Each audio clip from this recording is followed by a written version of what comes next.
Yo, how's it going, guys? In today's video, we're going to be talking about the basics of a turbo and how a turbo works. So without further ado, let's go ahead and get right into it. So, how does a turbo work? Well, basically, there's two parts of a turbo. You have the turbine side, and then you have the compressor side. So, also known as the hot side. If you ever hear someone say that, they're talking about the compressor side, or turbine side. Sorry about that. The turbine side is what actually sucks in the fresh air and then puts it, you know, into your engine, basically, to make it simple. And then the turbine side is what the engine, so you have the manifold, and that's what feeds the turbine side, which spins, 10,000 RPM, something crazy like that. And that's what drives the compressor side to pull in the fresh air and then send that boost pressure into your engine intake manifold. So, now that we got that out of the way, how does it get cooled?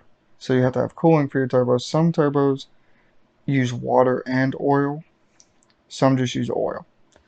It might depend on the manufacturer of the turbo, what turbo it is, and whatnot. They're all kind of different. But mainly, the most common way is going to be just oil. So you're going to have a feed line, and then you have your drain line, which typically drains back into your oil pan.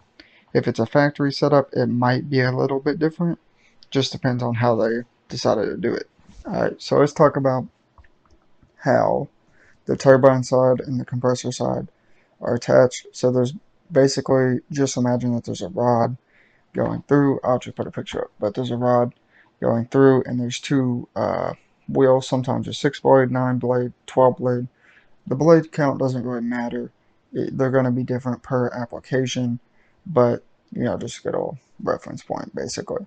So the exhaust gas will come out of the manifold and blow basically onto these fins, and it is going to spin the turbine the turbine housing, and then that is going to spin the shaft of the compressor housing, and that's going to pull in the air, and then you're going to have boost pressure that is going to go into your intake manifold. So why would you want to be running a turbo? Well, the main reason is just because the amount of power that you can gain over, nitrous or superchargers. Just because it's kind of limitless, just because there's no, load on the engine from a supercharger because you have a belt going down to the crank. That's not a thing on this. And nitrous, that's just a whole different thing. Backfires, stuff like that. You can blow it off, blow your intake manifold off, right?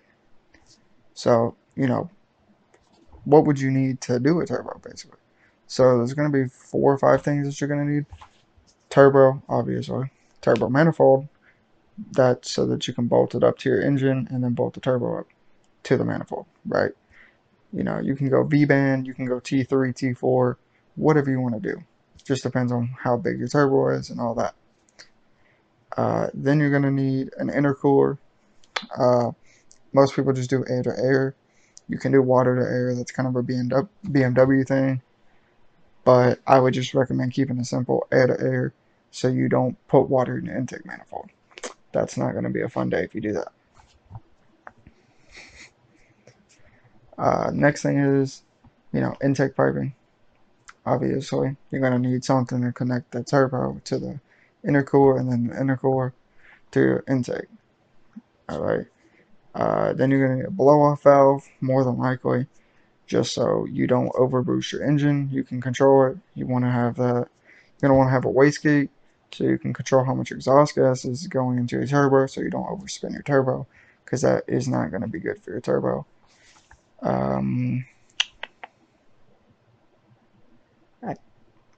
I think that's it. Obviously, you're going to tune if it's not a factory car or whatever. Basically, just, per application. Every software is different. I'm not going to tell you how to tune your car in this video. But yeah, I think that's pretty much it on what you need.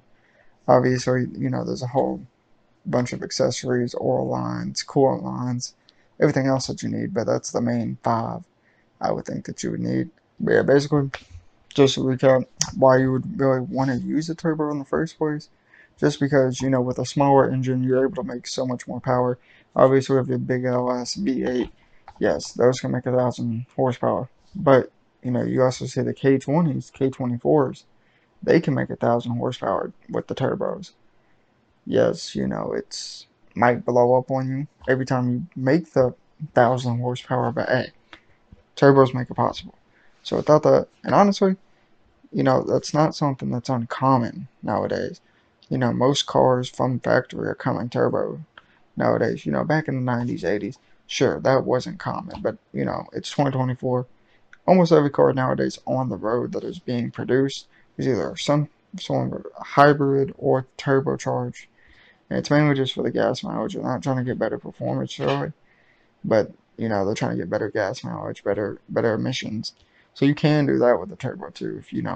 If you're towing or something, you want to get a little bit better torque, down low, gas mileage, stuff like that. Then yeah, you can also do a turbo for that. But let me know down in the comments if I missed anything. I'm sure I did. So let me know down in the comments. Make sure to hit the subscribe button also and like the video, so that help me out.